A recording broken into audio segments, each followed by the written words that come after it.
Well, hello everybody. I'm inside the bonus quiz 6.4, a link a student sent me from inside there. They had trouble with the second problem, which is a rational equation. There's the equal sign. And I can understand why they'd have problems. This is a little bit tricky here. And so I'm going to solve this, but I wanted to point out something. When you send me a link from within MathXL, it sends me a page that looks just like this.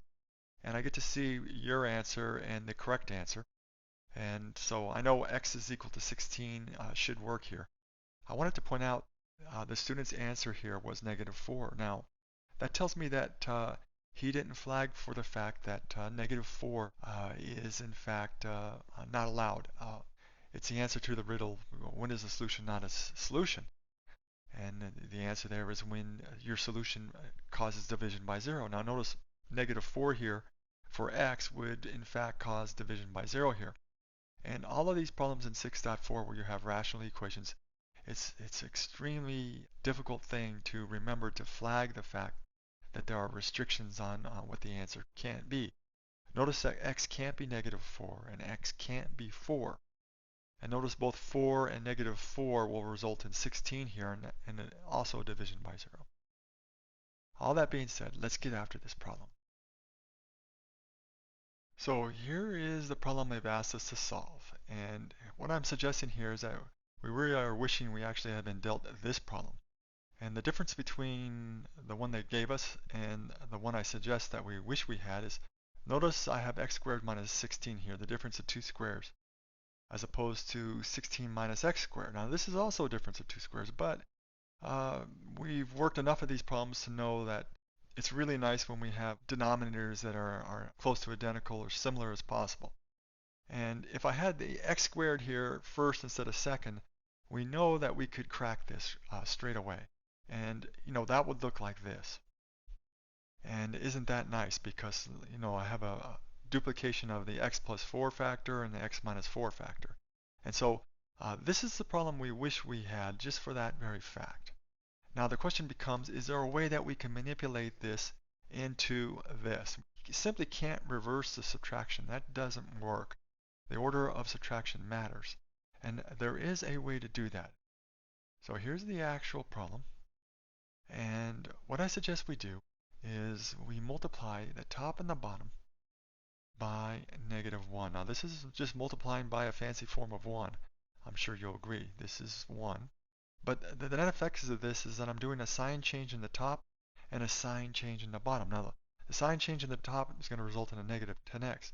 The sign change in the bottom though is going to result in a positive 16 going to a negative 16 and the negative x squared going to a positive x squared. So let me show you the result of that and check it out now. This is very similar to what we wish we had. The only difference is that we have a negative 10x. But notice I now have x squared minus 16 instead of 16 minus x squared. And so now we are good to really tackle this problem full on by factoring this difference of two squares. And that will be my next move. So here's the problem as it was dealt. And we had this particular little hurdle to jump over. I wanted to reverse the order here. And I did that by multiplying top and bottom by -1. And that generated this situation on the right-hand side.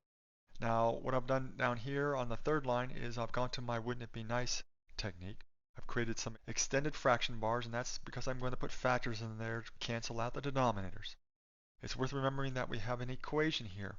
And so what we do to one side, we can do to the other side. That's our power tool, and that's what will allow me to eliminate fractions here. Now, I went ahead and I cracked the difference of two squares here, x minus 4 and x plus 4, and I parenthesized everything, all the denominators. So we're ready to run the wouldn't it be nice technique, and wouldn't it be nice if I had a factor of x plus 4 here, because if I did they'd cancel and I would no longer have a fraction. And so that's my first move, is to multiply both sides of the equation by x plus 4. And that includes the second term on the left hand side, and that includes whatever on the right hand side.